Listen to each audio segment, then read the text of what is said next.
السلام عليكم ورحمة الله.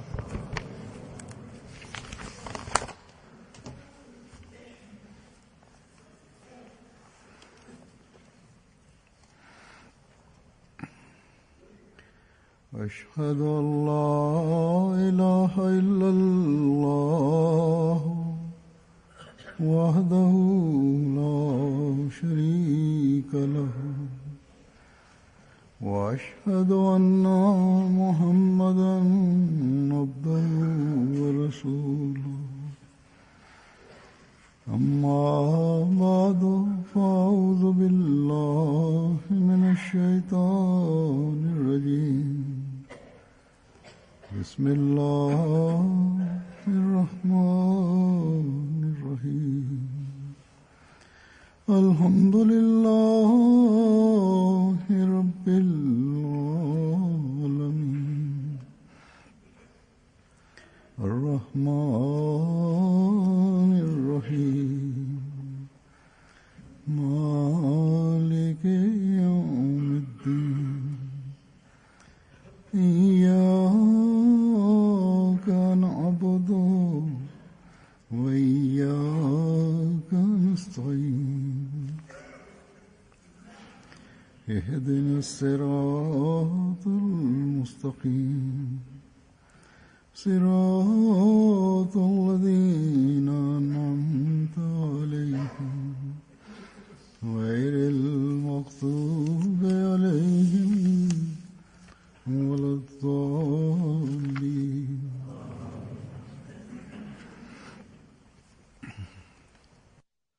In the Holy Quran, Allah the Almighty states, لا يكلف الله نفسا إلا وسعها,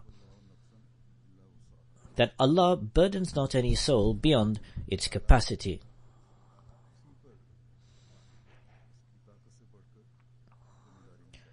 Therefore, God the Almighty has clearly stated that He does not give any injunction that is beyond the capacity or capabilities or abilities of man.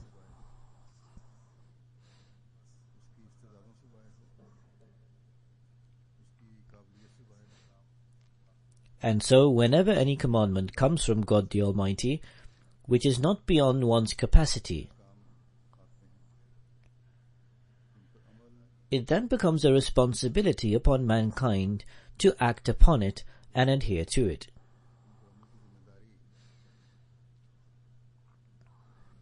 A true believer cannot present the excuse that a certain commandment is beyond his capacity.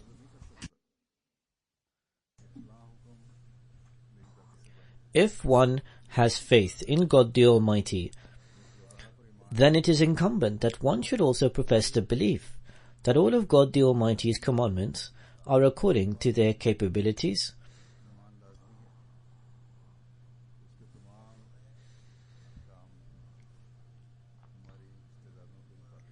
and they should endeavor to act upon them accordingly, to the best of their abilities.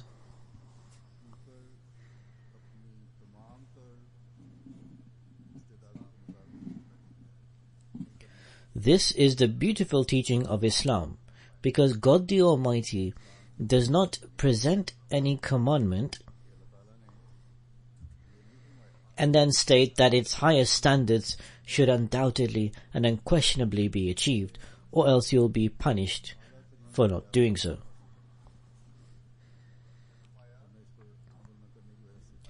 In fact, He states that it is necessary to adhere to the commandment according to one's abilities.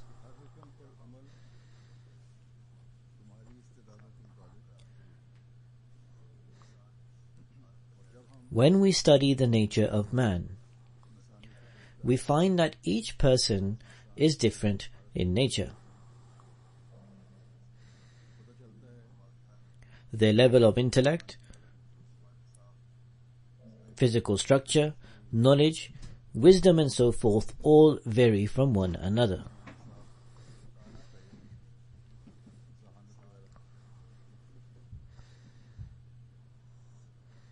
In view of man's weaknesses and deficiencies, nature and needs,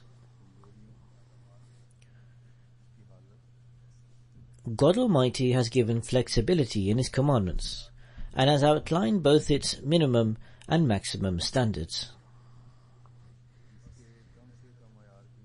Therefore, when such flexibility exists, God Almighty states that one should act upon His commandments with all integrity and honesty. This is the beautiful teaching of Islam, which has been revealed according to man's nature.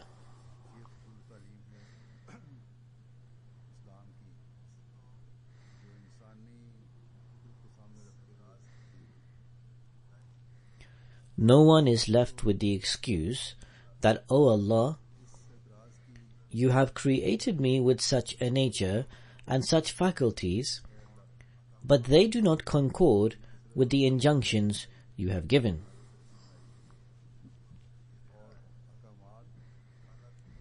Your commandment is to attain the highest standard of adhering to your injunctions,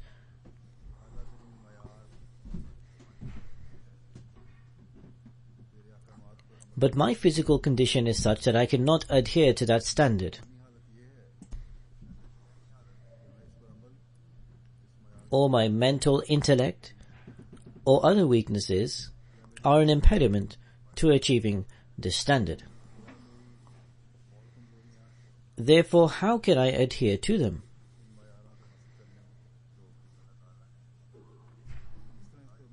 However, God the Almighty has stated, "La yukallifu Allahu nafsan illa wus'aha," that Allah burdens not any soul beyond this capacity, and thus He has removed all excuses. God Almighty has commanded man to obey His commandments and has instructed him to adhere to His teachings.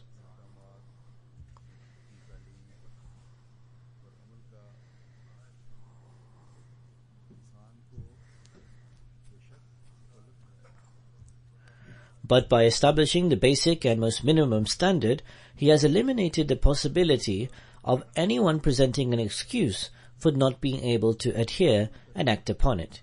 He states that these are the standards which you must attain according to your conditions. You must most certainly act upon that.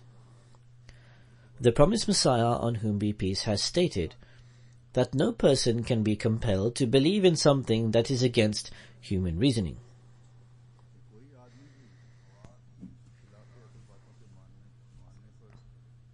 No one has been burdened with any religious injunction that is beyond their strength and capacity. La yukallifu Allahu nafsan illa wus'aha. Allah burdens not any soul beyond this capacity. It is clearly evident from this verse that God Almighty's injunctions are not such that cannot be practiced by anyone. Neither has God Almighty revealed His teachings and conditions in the world so that He can assert His excellence over man in eloquence, articulateness, ability of innovation and forming conundrums, and starts to send riddles and reveals His superiority by revealing challenging statements. The promised Messiah, on whom be peace, states that so He, God, may reveal His excellence, and had determined from the very beginning that man is merely a weak individual and cannot adhere to His commandments. But in fact, God Almighty is much greater than this and is pure from such a vain act. Therefore, God Almighty expects man to adhere to His commandments according to the strength and capacities of the faculties and abilities He has granted them.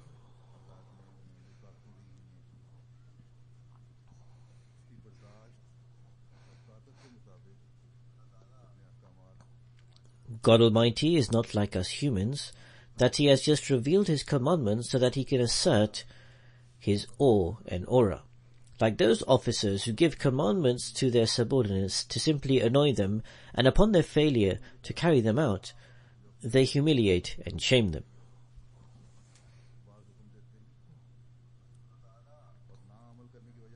In fact, God Almighty's mercy for mankind is uncountable. And if man adheres to the commandments that God has given to him, He rewards him manifold.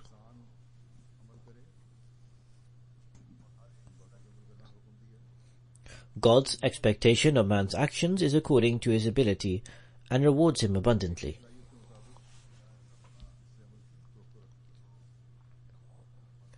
Therefore, if God Almighty is so benevolent towards man, then shouldn't man endeavor to adhere to his commandments according to his abilities?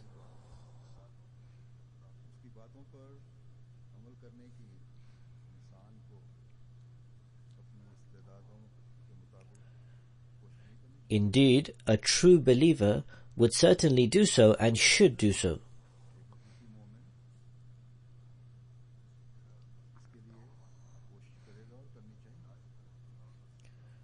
The promised Messiah, on whom be peace, explaining the verse La yukallifullahu nafsan illa wus'aha, states that the emphasis of the Shariat is not on harshness but rather it is on gentleness. In other words, everyone will be dealt with according to their abilities. The Shariat affords comfort and ease.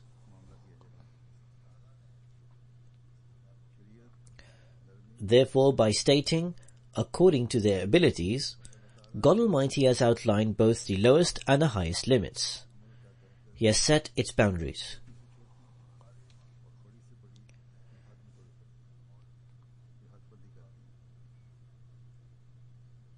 He has set the boundaries of human intellect according to every individual's own intellect and knowledge, and also set the boundaries for their actions, with the exception of someone who is mentally ill or insane.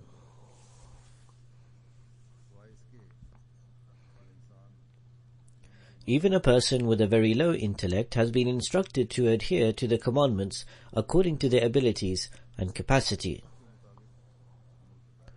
God Almighty desires for everyone to acquire faith. Therefore, He has even set a standard for someone who possesses very little intellect, so that even they can acquire faith according to their own ability.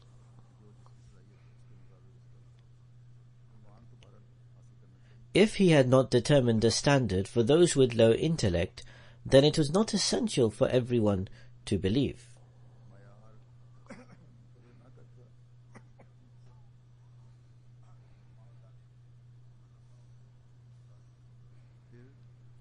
It would not have been compulsory for everyone to believe, but only those with high level of intellect and abilities would be required to believe.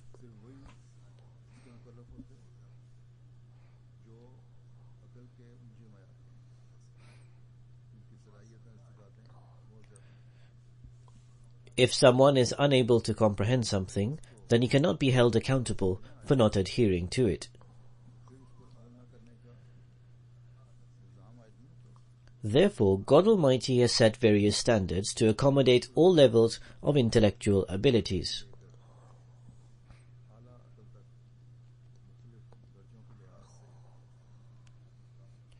Some people are highly intelligent, whilst others are not. Some have more capacities than others. Even in our worldly matters, we find that some people, on account of their mental abilities, are able to exceed all others, while some have a mediocre standard and some lag behind.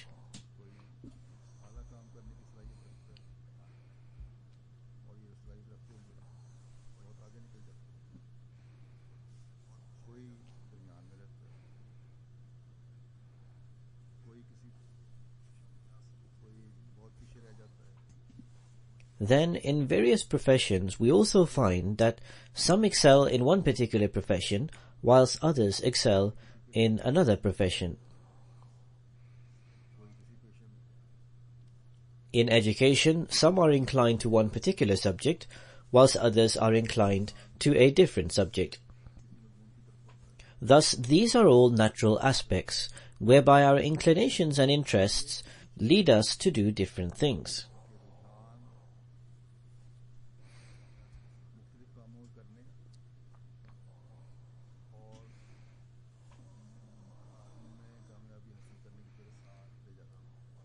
Nonetheless, not everyone is the same, and nor has God Almighty created everyone the same, and neither can circumstances allow them to be the same. Humans have different abilities. Even if equal opportunities were presented, there will still be some people who will excel and some will lag behind. Aside from intellectual ability, there are many other factors that play a part in this, and it is the same in matters of belief.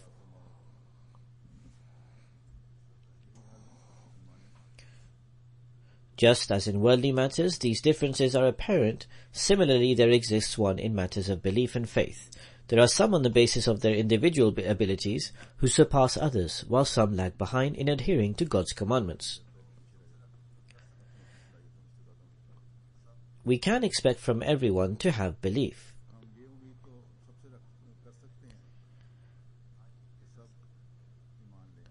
But we cannot expect, and nor is it possible, for everyone to have the same standard of belief and practice. God Almighty does ask why people do not believe. This is also mentioned in the Holy Quran. And why do they ruin their afterlife?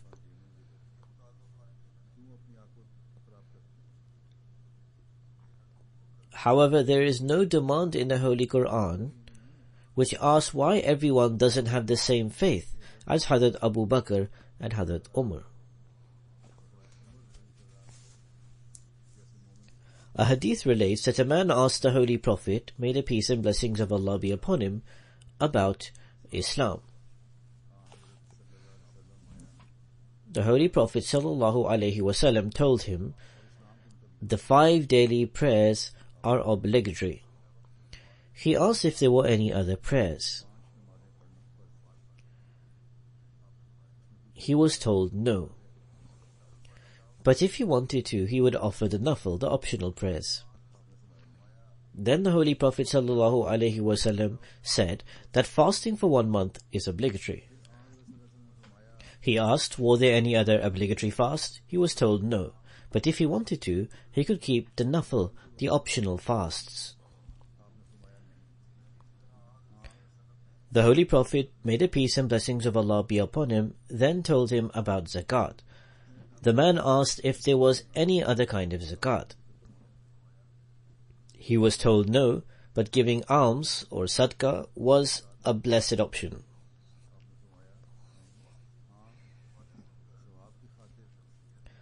The man went away swearing by God that he would neither do any less nor any more than what he was told.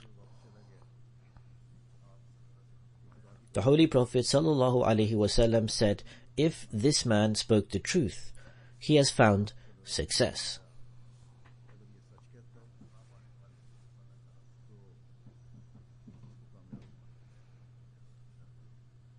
So he called him one who is successful and gave him the glad tidings of paradise.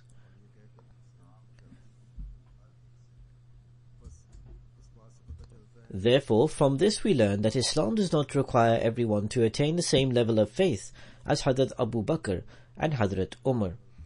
Everyone has different levels.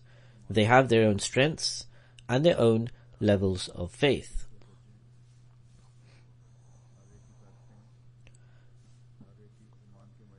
Aside from zakat, Hazrat Abu Bakr would bring all of his possessions from his house. Once Hazrat Umar thought he would outcompete Hazrat Abu Bakr and brought half of his belongings from his home, but he saw that Hazrat Abu Bakr had brought all of his belongings. Therefore, everyone has varying levels, even in this case. Indeed, not everyone has been required to attain this high standard, but they have been encouraged by stating that offering optional nawafil prayer, one shall be rewarded for it. In fact, the optional nawafil prayers make up for the deficit in the obligatory prayers, and they increase one in faith and in belief.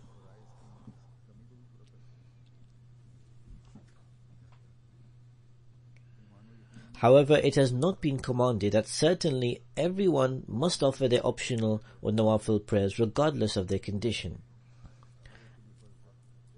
And similarly, everything else that is included in our obligations, not just optional prayers, but also financial sacrifices and sacrifices of our time. In Islam, these are all expected of the highest standard, but to one's own ability, because not everyone shares the same ability. Therefore, one particular standard is not demanded from all. Rather, the demand has been set according to the most basic standard of ability and intellect that everyone possesses. A person who has a low level in faith is not expected to attain the same standard as a person who possesses a very high level in faith.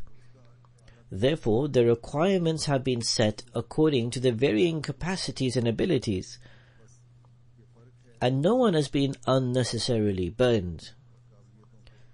The promised Messiah, on whom be peace, states that God Almighty does not burden anyone to accept something that is beyond the intellectual capacity. He only presents those doctrines that are within the grasp of human comprehension, so that his commandments do not fall beyond human reach.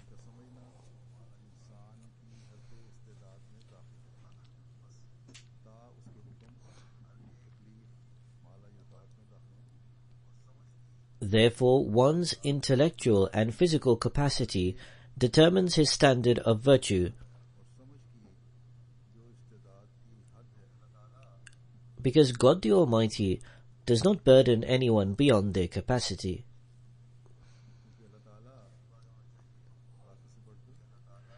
Here it should also be made very clear that God Almighty knows the state of the inner recesses of our heart, and no excuse about a lack of knowledge, lack of wisdom, or capacity will stand before God.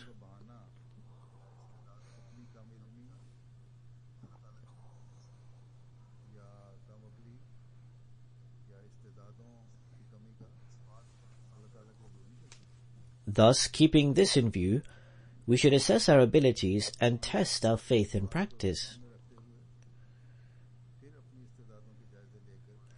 We shouldn't assume that because we only have to attain the basic standard set, therefore we are now free. The basic standard that the Holy Prophet ﷺ set for that person was that the 5 daily prayers are obligatory, and men are required to offer these prayers in congregation. Fasting is obligatory, and if zakat is due on any wealth one owns, then that is also obligatory.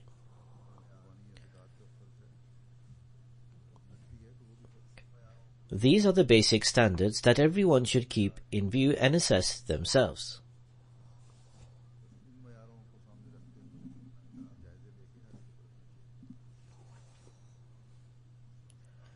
As I mentioned before, that in the hadith, the man went away swearing by God that he would neither do any less nor any more than what he was told. That was the basic standard that he claimed he would do. There are many among us who do not even offer their prayers according to God Almighty's commandments, which are obligatory. I mentioned that it is obligatory for men to offer their prayer in congregation. Therefore, we must always remember that we cannot deceive God Almighty. Just as we try our level best for our worldly affairs, we should endeavor far greater than that in pursuit of matters relating to faith, and we should also try to increase our capacities.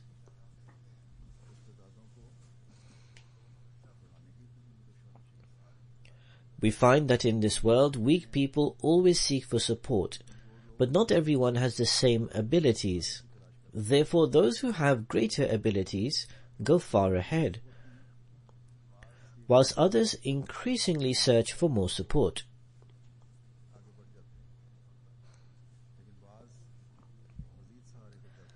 However, it is never the case that one gives up simply on the pretext of having limited ability. It is possible in worldly laws that someone can be subjected to a far greater burden than their abilities can withstand.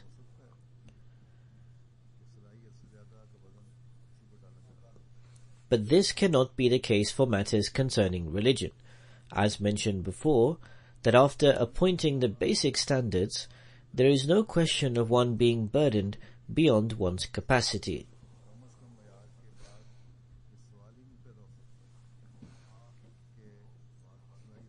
Of course, to understand certain matters, support may be required, just as in worldly affairs we require the support of others. The weak believers should turn towards these supports. In the same way, a weak student consults his teacher repeatedly to understand the lesson, and through the help of the teacher, his standard increases.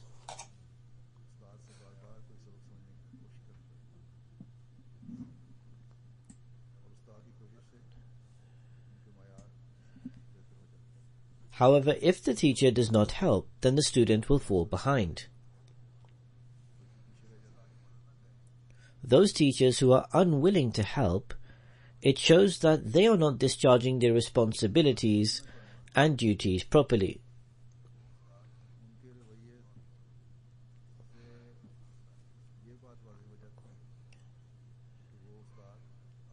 In fact, they are breaching the trust. I would also like to draw the attention of the teachers that have been appointed for faith, that is, our Murabbiyan and Muballighin, our missionaries, and those with knowledge.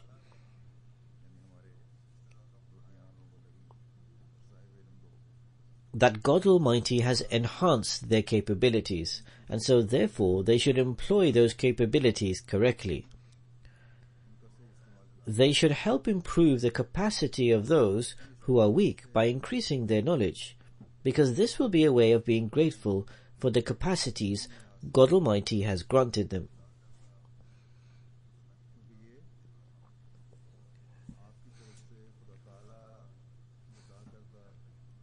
If one is not truly grateful to God, then this can become a source of sin.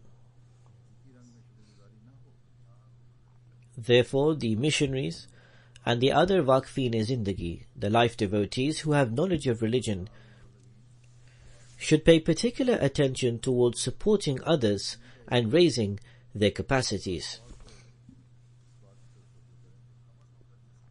They should help them to try to attain the standards above the very basic level.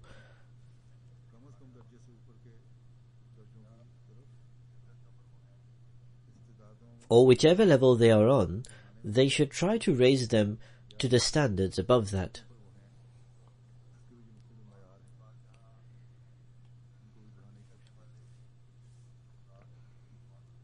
This will not only become a means of increasing one's faith and belief, but will also become a huge source for the progress and success of the whole community, the Jamaat.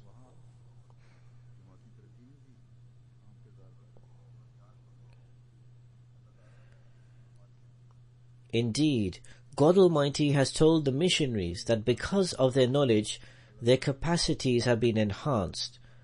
Therefore, they should help to increase the capacities of their brothers, as God Almighty states, وَلْتَكُمْ مِنْكُمْ أُمَّةٌ يَدْعُونَ إِلَى الْخَيْرِ, and let there be among you a body of men who should invite to goodness.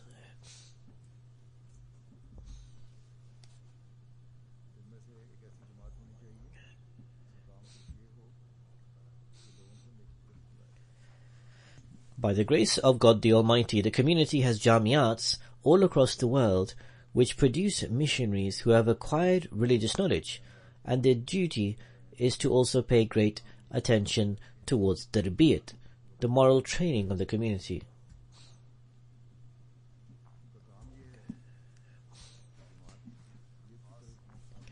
They have not acquired their religious knowledge for particular occasions or to give speeches, or taking part in a debate or preaching to a few people.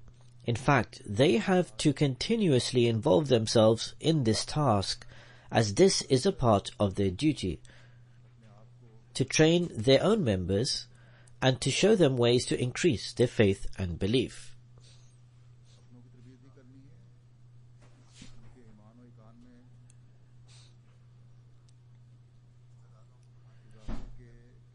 They have to increase their capacities and also seek new ways of inviting the world to goodness.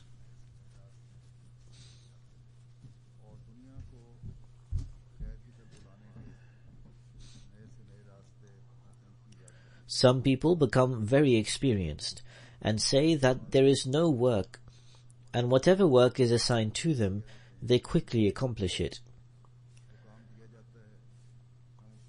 However, this is wrong. These are all excuses. Some people pay more attention to their family life than their work. And some pay more attention on themselves than is required. Even if it is only the odd case, but in a small community, these become very apparent. They spend 3 days of the week just in the stores.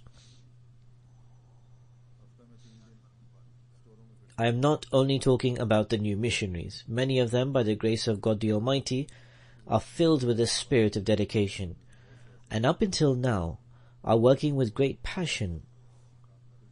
And may Allah the Almighty enable them to continue to do so.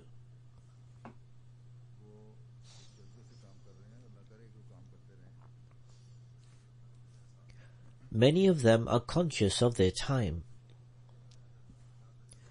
However, as I mentioned before, that the earlier ones who are experienced, they should pay attention towards this. God Almighty has enhanced their religious capacities, and the responsibilities placed on them should be discharged properly.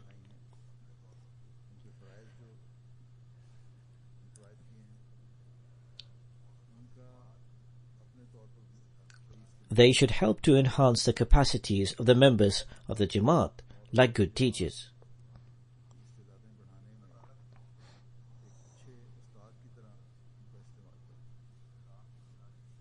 God Almighty knew that different kinds of people would be needed to run the various systems placed in the world.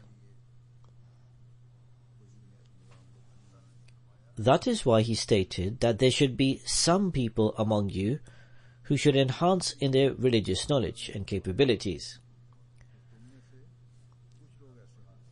and then utilize them for the betterment of the world.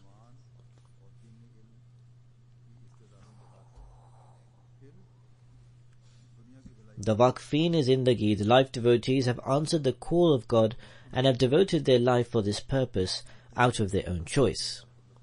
Therefore, this knowledge and sacrifice requires them to offer its dues.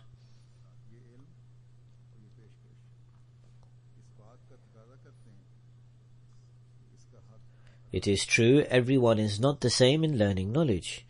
Everyone has their own capacities, and cannot be the same in imparting knowledge, and nor can one equally benefit others.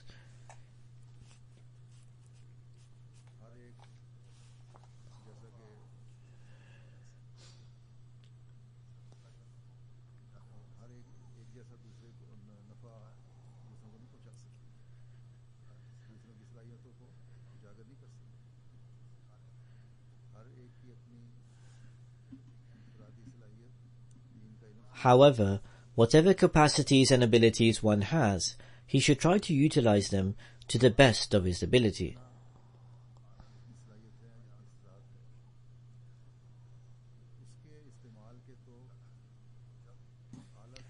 If everyone takes this approach seriously, then not only would they benefit their brothers who are weak, but they will also raise the standard of the Jamaat.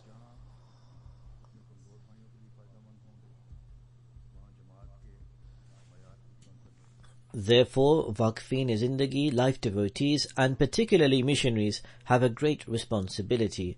They can play a vital role in elevating the standard of the capabilities of the members of the Jamaat. It is similar for the office holders.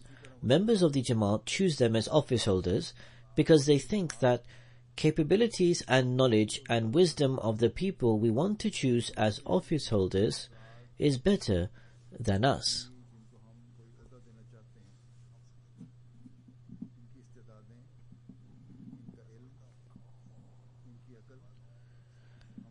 I think that this should be the thinking of those electing the office holders, because without this, they are not fulfilling the right of their trust, as this is the minimum requirement. To keep the thought of rendering this obligation, if this minimum standard is upheld whilst electing an office holder, then an office holder will never be elected solely for an office.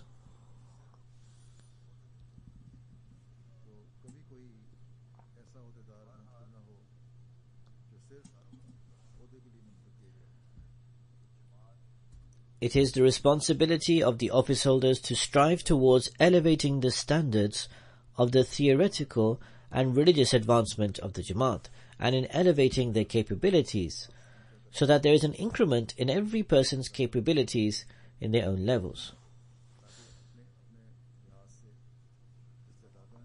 If there is an issue regarding Tarbiyat, moral training, then along with the Secretary of Tarbiyat, moral training, and President of the community, it is the responsibility of all the members of the Amla to focus on their actions and pay attention towards the Tarbiyat of others. For example, there is listening to the khutbats, the sermons, listening to the dars, the religious lectures, attending the Jamaat programs for the religious, intellectual and spiritual advancement.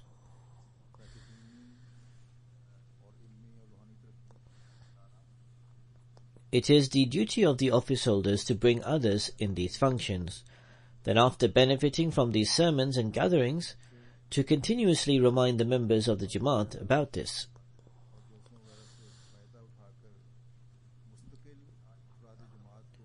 As this is the duty of the Murabbiyan, the missionaries, it is also the duty of the office holders and all the members of the Amla.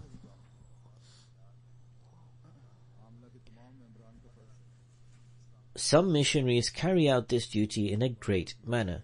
They take notes of my sermons, my khutbats, then in their dars and gatherings, they instruct the entire week about something from it.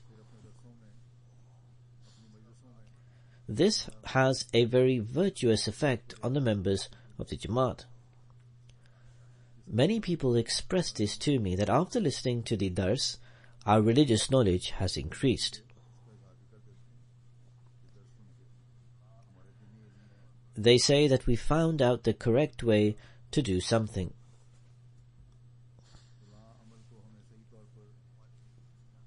That our laziness and slackness has vanished. However, if the office holders and other responsible personnel sit idly thinking that we have read an excerpt of the promised Messiah on whom be peace, or that people listen to the khutbah, the sermon of the Khalifatul Masih, and that for this reason it is not necessary to repeat or remind these things individually or in various gatherings, then they are wrong.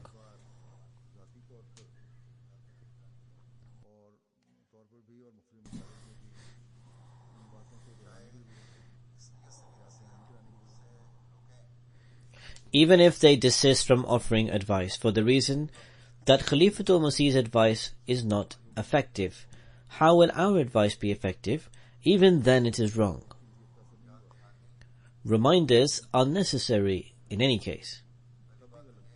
The first thing is that some people do not understand certain things. I try myself to present the words of the excerpts of the promised Messiah on whom be peace in my own words and in a simple manner.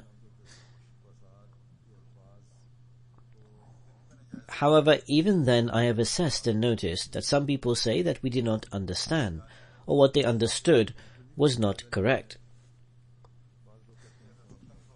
For this reason, if every now and then it is explained in a simple and light manner in gatherings, then people with less capabilities can also comprehend.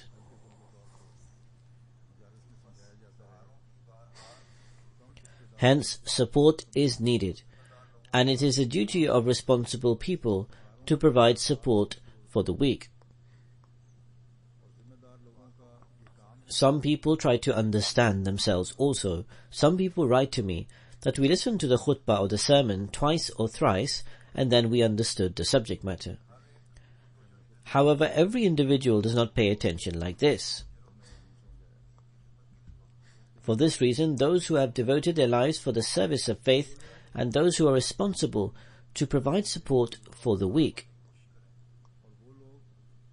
they should nevertheless strive in this way.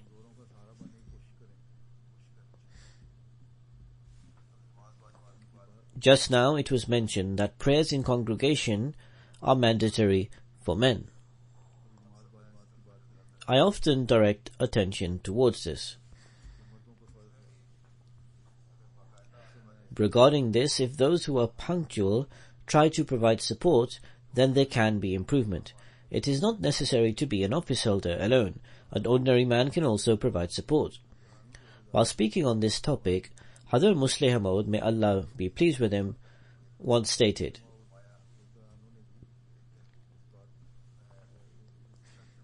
"One day I arrived for Isha prayers in the mosque. I saw that there were only 2 rows. This was in Qadian. So I said, people should also bring their neighbors with them when coming for prayers." Hazrat Musleh Maud says that I noticed the next day that the numbers increased. Now the newcomers know that prayer is necessary. Everyone knows that it is obligatory. However, the capability to remember its importance was lacking, or slackness or sluggishness reduced their capabilities.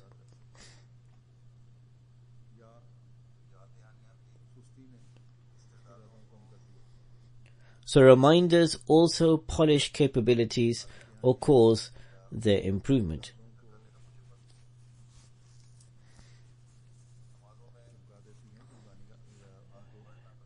The improvement of the attendance in the prayers shows that more than strength, imitation was not the sole deterrence in visiting the mosque.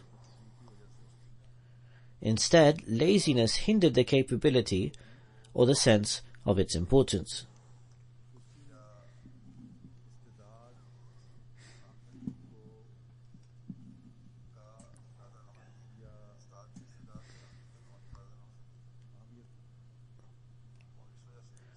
It hindered the capability or the sense of importance. For this reason, the capability was then corroded, and slowly they became lazy from visiting the mosque. Therefore, after some effort, lazy people can overcome their slumber. For this reason, in the last few days, when I particularly directed Imam Sahib, Ataul Mujib Rashid Sahib's attention towards some specific tarbiti issues, I also stated that mention to the members of the Jamaat to provide help for each other in visiting the mosque. Over here, if the distances are far, the neighbors should take turn in using their modes of transport. This is so that it is not a burden on petrol expenses. Some people have been practicing this from before.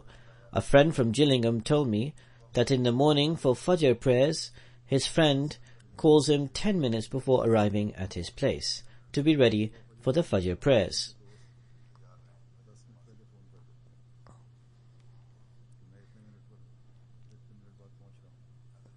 If everyone communicates with each other in this manner, then mosque attendance can improve significantly. Henceforth, it should always be kept in mind that everyone does not benefit from everything in the same manner. Reminders are always required.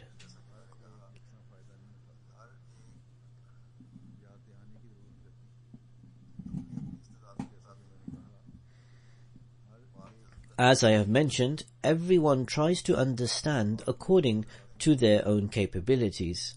Some strive themselves, and some look for support in order to strive towards improvement. For some it is integral to become supportive or a support so that improvement of individual capabilities can be achieved.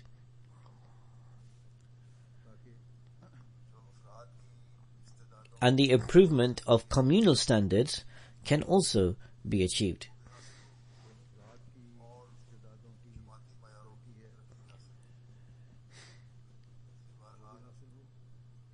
In any case, for this reason, the Nizam-e-Jamaat and also the members who are excelling should offer the due right.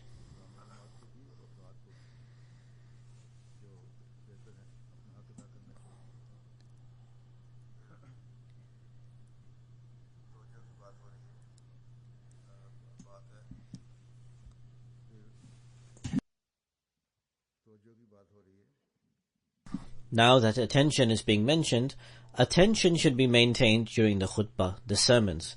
I have noticed, and some people themselves feel, that during sermons, people doze off sometimes. And not only do they doze off, rather they go into deep sleep and fall on the person sitting beside them with a jolt.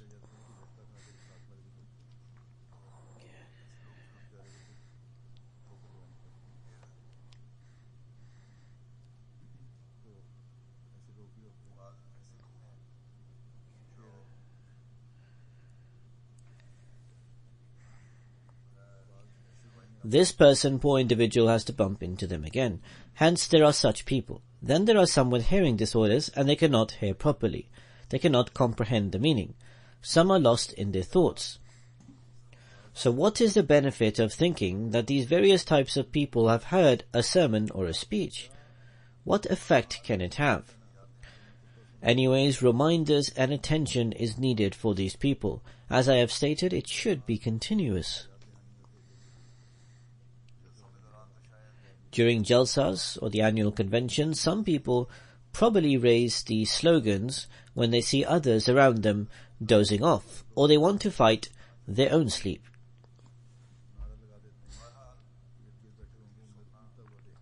So anyways, to listen to the speech, to the sermon attentively, to comprehend it, to act upon it, all these things depend on everyone's individual capabilities. And if reminders are continuous, then capabilities improve continuously. Then Islam deems it necessary for every believer that he strives to carry others with him. As I have mentioned earlier, it is not only the duty of missionaries and office holders.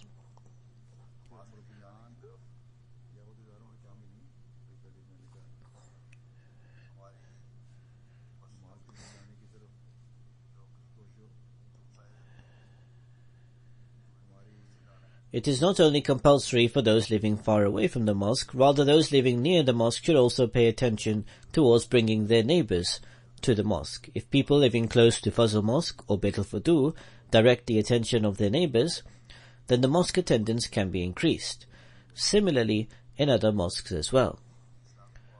And this is true Islamic brotherhood and love, that everyone takes care of each other and directs their attention towards their duties.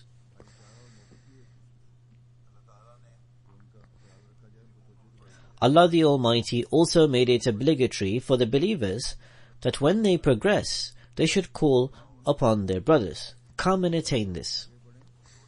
Those who are weak, they should draw them in and lift them up.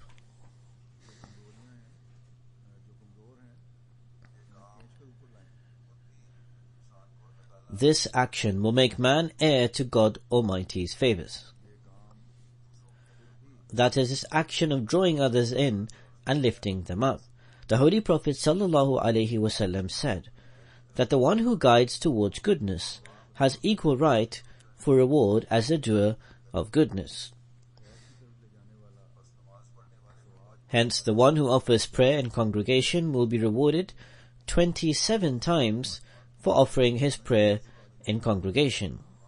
There he will also be rewarded for those people he brings along with him.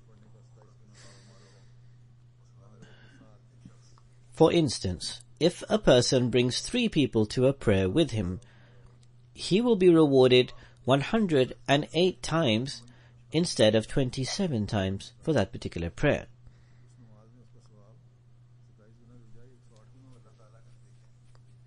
And look at the ways of Allah the Almighty, how He favors His servants.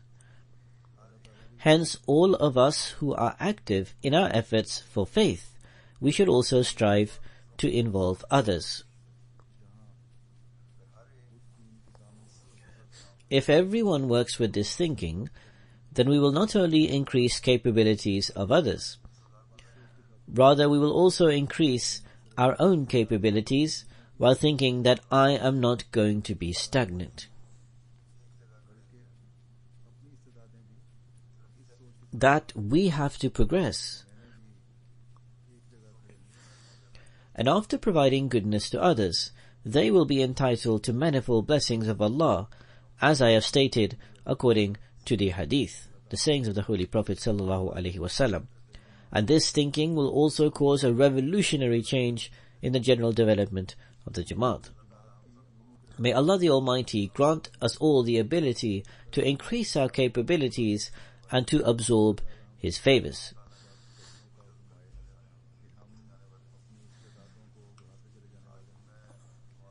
Today also, after the prayers, I will lead 2 funeral prayers in absentia. One is of respected Jananul Anin Sahiba from Syria, who was in Turkey these days. She passed away on the 23rd of January 2015 at the age of 57 years. Inna lillahi wa inna ilayhi raji'un. She was born on the 11th of January 1958.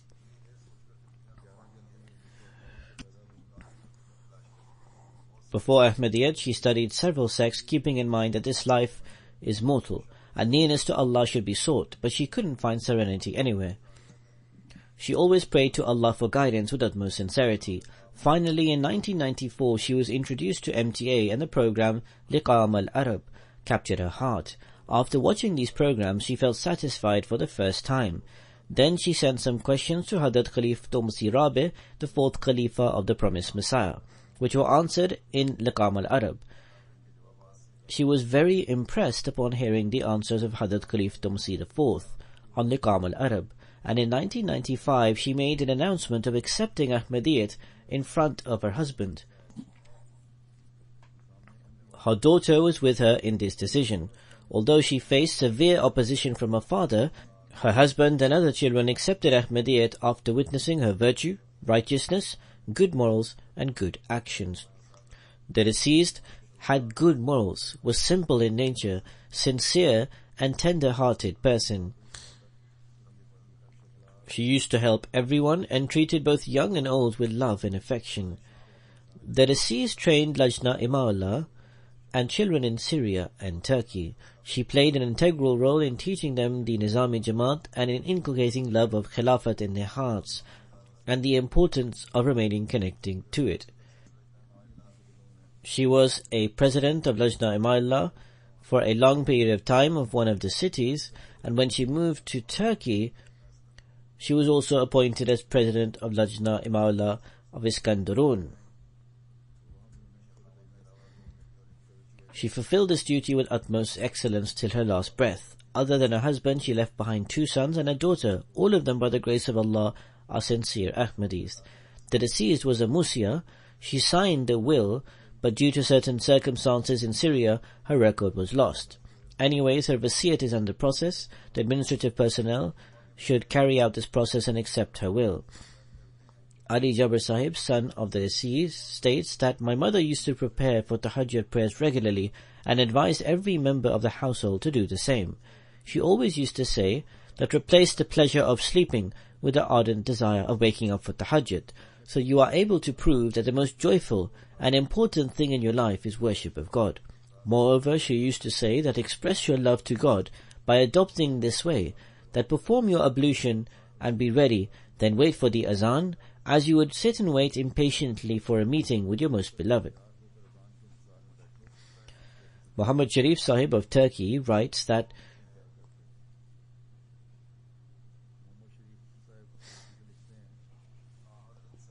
Conversation regarding love of the Holy Prophet ﷺ, the promised Messiah, and Khalifa and Khilafat most definitely has an effect. When someone would sit with her, she would always speak about this. She was very desirous that we fulfill the expectations of the promised Messiah. During conversations, she always related to Quranic verses or hadith or an excerpt of the promised Messiah. Fatima Juma Sahiba writes that ever since I accepted Ahmadiyyat, the deceased always took care of me and never left me. When she would hear a child reciting the Quran or Qasida of the promised Messiah, she used to encourage that child by presenting a gift.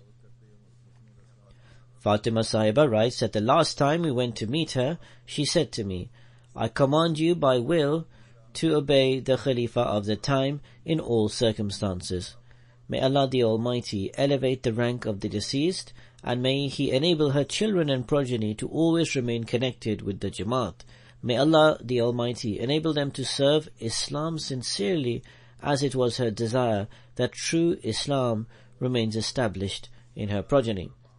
The second funeral is of respected Habiba Sahiba of Mexico, who passed away on the 19th of January 2015 at the age of over 100 years. Inna lillahi wa inna ilayhi raji'un. She accepted Ahmadiyyat in June 2014.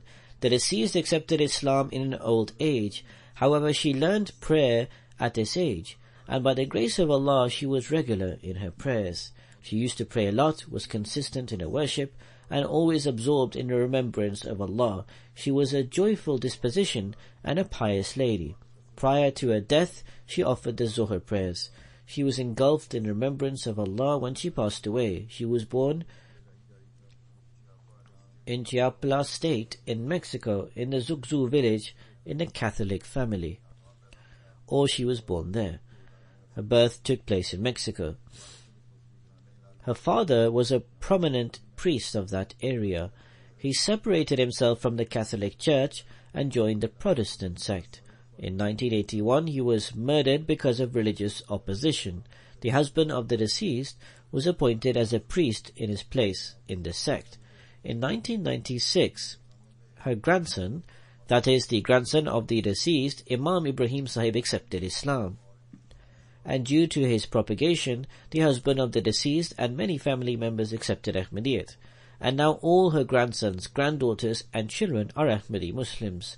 May Allah the Almighty exalt the ranks of the deceased, and may He always enable her progeny to stay connected with the Ahmadiyya Muslim Jamaat, and may He enable them to follow the footsteps of the deceased.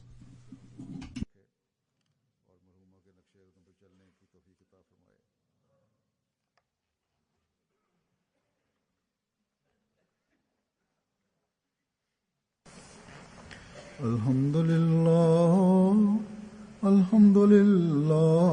nahmaduhu wa nasta'inuhu wa nastaghfiruhu wa nu'minu bihi wa natawakkalu alayhi wa na'udhu billahi min shururi anfusina wa min sayyiati a'malina. من يهده الله فلا مضل له ومن يضلل فلا هادي له ونشهد أن لا إله إلا الله ونشهد أن محمدا عبده ورسوله. عباد الله رحمكم الله، إن الله يأمر بالعدل والإحسان وإيتاء ذي القربى وينهى عن الفحشاء والمنكر والبغي يعظكم لعلكم تذكرون. اذكروا الله يذكركم وادعوه يستجب لكم ولذكر الله أكبر.